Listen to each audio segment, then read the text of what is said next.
এখন থেকে নীলু আন্টি তোমার মা আর এটা তোমার বোন। আমার লাগবে না এমন বোন। 18 বছর পর আমার বাবা আবার বিয়ে করে আমাকে কারো ভাই বানিয়ে দিল। আচ্ছা, এটা তো নতুন ভাই না? আরে না, শোন, কারো কাছে বলবি না তুই আমার বোন, বুঝলি? আমারও কোনো শখ হয়নি যে সবাইকে বলে বেড়াবো তুই আমার ভাই। শোন বাবা, এখন থেকে তুমি তোমার সৎ মায়ের সাথে থাকবে না, তুমি আমার ছেলে, আমার সাথে থাকবে। যখন আমাকে ছোটবেলায় বাবার কাছে রেখে চলে গিয়েছিলে তখন তো মনে পড়েনি আমি নিজের ছেলে। আমি তোমার ছবি বুকে জড়িয়ে কত কেঁদেছি। যখন তুমি আমাকে মা মনে করো না, তবে আমি এই ছবি ছিঁড়ে ফেললাম। এই নাও।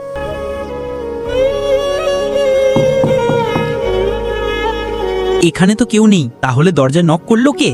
আরে ছবিটা কি জোড়া লাগালো। আমি জানি এই ছবি তোমার জন্য কতটা মূল্যবান। সবার কাছেই বাবা মা খুব স্পেশাল হয়, যত দূরেই থাকুক না কেন।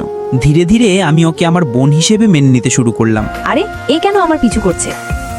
তুই বাড়ি যা, আমি আসছি। আরে নড়ো না, তাড়াতাড়ি চলো, আমাদের দেরি হচ্ছে। মনে হচ্ছে এই মেয়েটা আমার ছেলেকে ফাঁসাচ্ছে। মনে হচ্ছে তোমার ভাই ধীরে ধীরে বদলাচ্ছে। এই দেখ, তোর জন্য কেউ চিঠি পাঠিয়েছে। কি হয়েছে? রক্ত দিয়ে লেখা চিঠি। শোনো, এক তো তুমি আমার ছেলেকে আমার কাছ থেকে কেড়ে নিয়েছো, আর দ্বিতীয়ত সেই মেয়ে আমার ছেলেকে ফাঁসানোর চেষ্টা করছে। কি হয়েছে? তুমি এখানে কেন? আন্টি এমন কেন বললেন? আমি তো তোমাকে ভাই মনে করি। মানে এখন তুমি আমার ভাই থাকবে না? না, তেমন কিছু না। আমরা সব সময় ভাই বোনই থাকবো, যত দূরেই থাকি না কেন।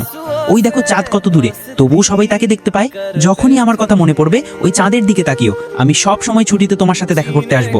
তুমি সব সময় আমার বোনই থাকবে। লাইক সাবস্ক্রাইব করে আমাদের সাথে থাকবেন।